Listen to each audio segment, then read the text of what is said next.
नमस्कार दोस्तों, आज हम बात करेंगे मुंशी प्रेमचंद द्वारा लिखित एक और कहानी के बारे में जिसका नाम है मुफ्त का यश। हाकिम जिला एक रसिक सज्जन थे। इतिहास व पुराने सिक्कों की खोज में उन्हें ख्याति प्राप्त थी। दफ्तर के काम के अलावा कैसे उन्हें खोज का समय मिल जाता पता नहीं। बाकी लोगों को तो दफ्तर से फुर्सत न मिलती। उन्होंने मेरे नाम जब एक रुका भेजा कि मैं मिलना चाहता हूँ तो मैंने अपने दोस्तों से पूछा। मेरे दोस्तों ने कहा, तुम क्यों जाओगे? वे आएंगे तो शान पर बट्टा लग जाएगा क्या? उसे किसी भी दोस्त की राय पसंद नहीं आती। जब निमंत्रण दिया है तो जाता हूँ।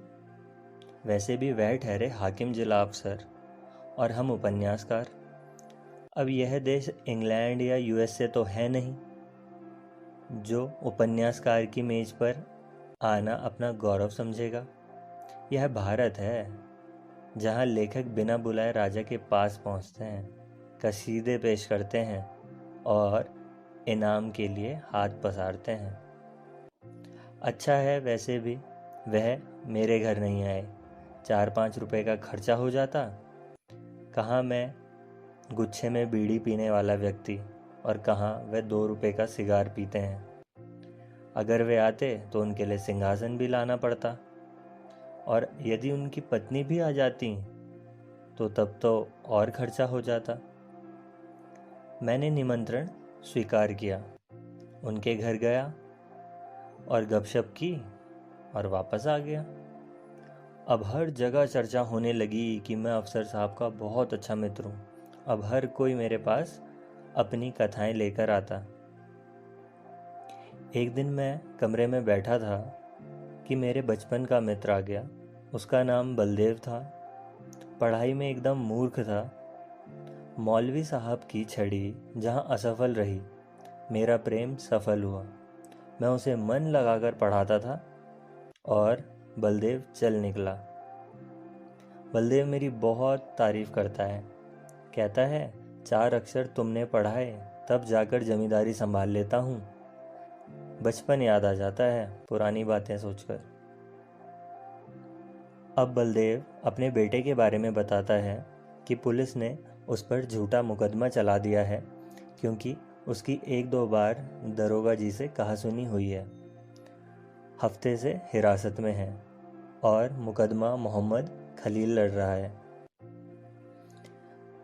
वह कहते हैं, अब तुम ही बचा सकते हो।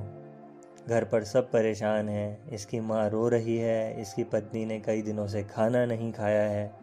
मैंने कहा, ठीक है, उसका कोई बाल बांका नहीं कर सकता। मैंने कहा, मैं जाकर साहब से बात करूँगा। दरअसल मैंने झूठा वादा किया था।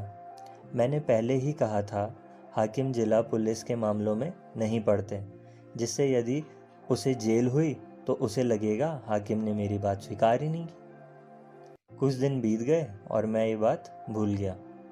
एक दिन बलदेव बेटे के साथ आया। उसका बेटा मेरे चरणों में गिर गया। बलदेव ने कहा, यह बरी हो गया है। अब बलदेव कुछ सौगातें भी लाया था। बलदेव ने बताया, साहब ने दरोगा को बहुत डांटा और कहा, यदि अगली बार झूठा मुकदमा किया तो बर्खास्त कर दूंगा। यह तुम्हारी सिफारिश का चमत्कार है भाईजान। लोग कहते कि तुम किसी पर उपकार नहीं करते। मैंने कहा, मैं अफसर के पास गया ही नहीं, पर अब कौन माने।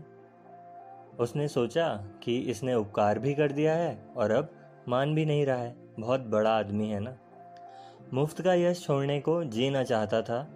अंत में मैंने कहा, ये बात किसी को मत बताना।